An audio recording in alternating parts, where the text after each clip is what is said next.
always wanted to be an engineer from the time I can remember. Unfortunately, the war took place and Main Roads weren't appointing any cadets. So I joined Main Roads Department in the clerical department at the age of 15. And I joined the Air Force in 1944. I joined to fly, but I never got into a plane because the war was sort of tapering down. I was demobbed in 1946, and on my way out, a nice sergeant said to me, "Have you thought of going to university?" I said, "I can't go to university.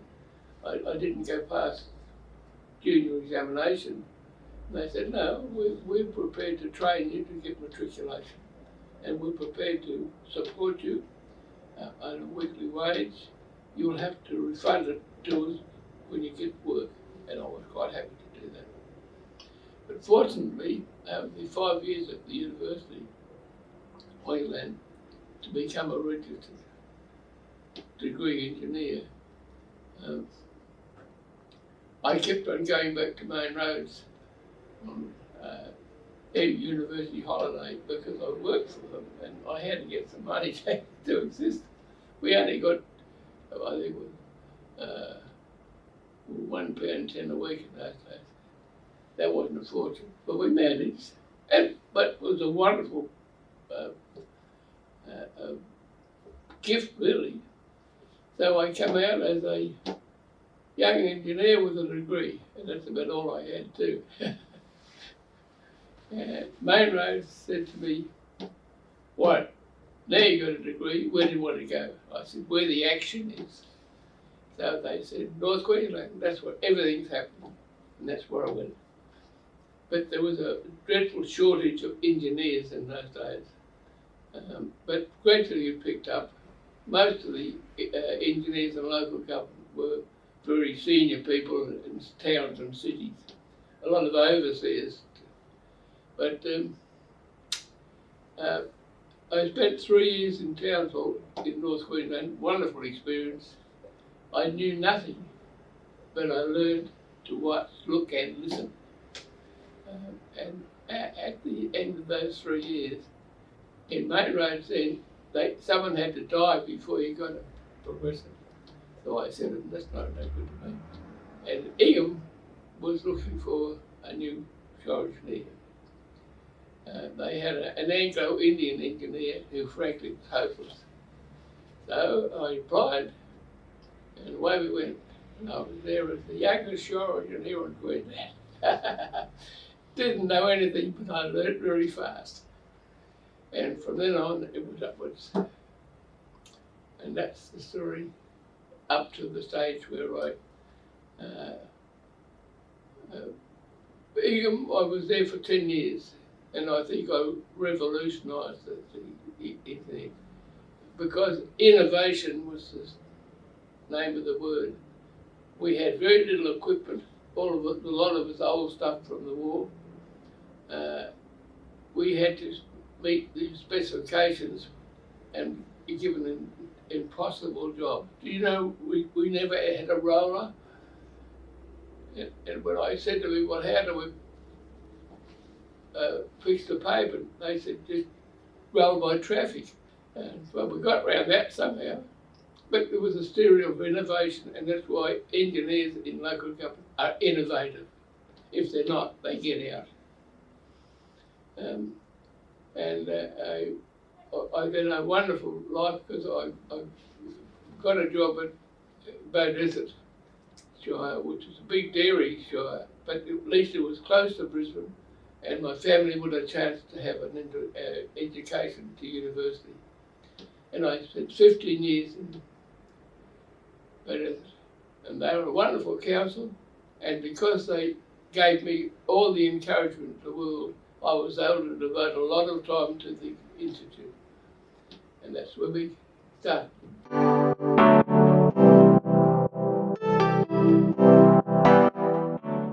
We go way back to the 1970s, where there were 7 people suggested that as a committee, I was the chairman, to see if we could go have a Queensland local association. Not all engineers wanted it. Some of the older engineers didn't want change. But we survived, and we finally got approval, and we started sometime in 1973. In those days, we had no money.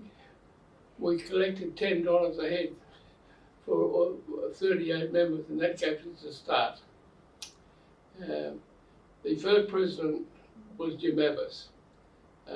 Be quite honest, they wanted me to be the president, but I suggested that a lot of hard work had to be done in getting constitutions, rules, heaven knows, but we better I was secretary treasurer, which I was for 2 years. I took over from Jim then, and I had 2 wonderful years where we were really starting to move. But we only had one little room. We didn't even have the secretary. It was all voluntary. That's when Derek Stringfellow was my secretary for those 2 years. Bill Riley was the next president. But Bill never forgave me the fact that I left for overseas for 3 years in Asia with the Snowy Mountain Society, and I let Bill do it on his own. But I knew it was okay because we were moving. I came back in 3 years later to Australia, and I never forget I had a phone call to say we'd come back on the board again, so I did.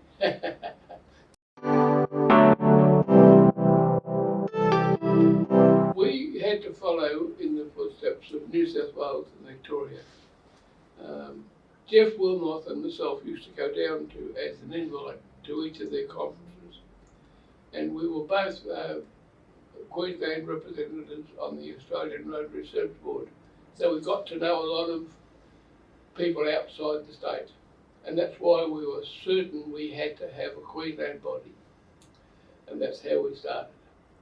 And that's how some few years later I was invited down to a meeting to see about the formation of the Australian Institute. And on that day it was formed after a lot of haggling by the other states, because they were the big ones. And we convinced them that one of them should be president for 2 years and the other one secretary treasurer, and then switch over. So they went home satisfied. And that's how the Institute was formed.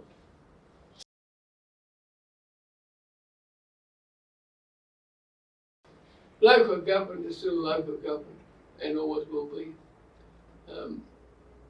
It was essential that we were given a recognition by the Local Government Association, and we were. Year after year, we were asked to provide members to represent them on different things over the seas, which they had no technical expert, so we became their technical expert for free, I might add. But nevertheless, we built a very happy relationship. The foundation, we followed what New South Wales and Victoria, they had a foundation, and we decided we should have one too. And Gil Home was the real bravo in this case. He worked very, very hard to make it what it was. And a lot of engineers would benefit of going to conferences where they couldn't afford it, and the councils couldn't afford to send them. Some went to overseas conferences where they came back with new ideas. And the foundation did its job. It's now done its job, and it's unfortunate, but that's life.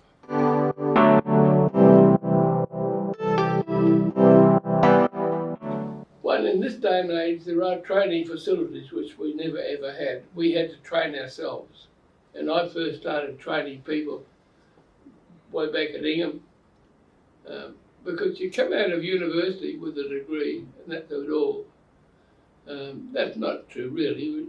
You learn to sort of have values, but no one told you how to bitumen on roads, or what to do with concrete. No one. You had to pick it up yourself. So, but you've got facilities now, so there's no reason why everybody is not reasonably trained. My argument this is, I'm neither an introvert or an extrovert. I don't know what I am. All I know is this: to thyself be true, everything else will follow. But I still believe, that I said yesterday, to young engineers, make sure you never ever tell a lie, because you'll be found out and you'll lose trust. And once you've lost it, you've lost it. And in addition, if you make a mistake, you fix it, but never ever tell lies about it. And if you do that, you'll get on.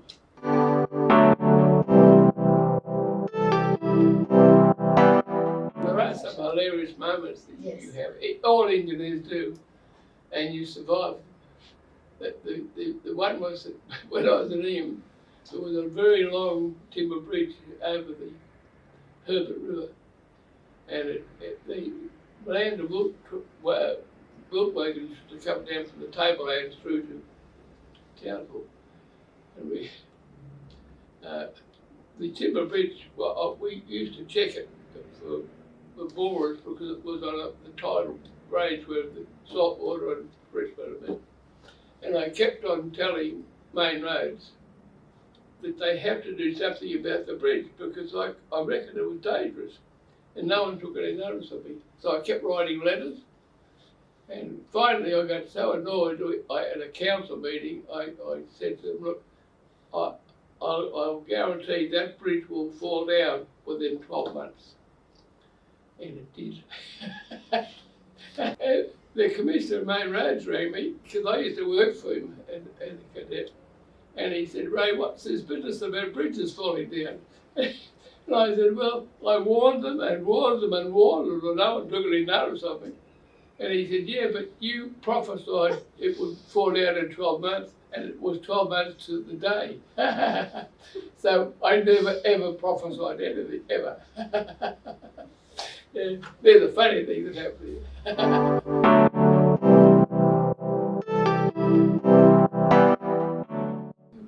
The cream was that in 1990, I was given an Order of Australia Medal for outstanding services to local government. But to be quite frank, a lot of people deserved it too. I wasn't going to hand it back though. No, truly, I've had a wonderful career in local government, and it made it worthwhile to see how it's improved and gained momentum. And now look at from that little office with local government. We paid for the little rooms in the local government house for free. We come a long, long way, haven't we?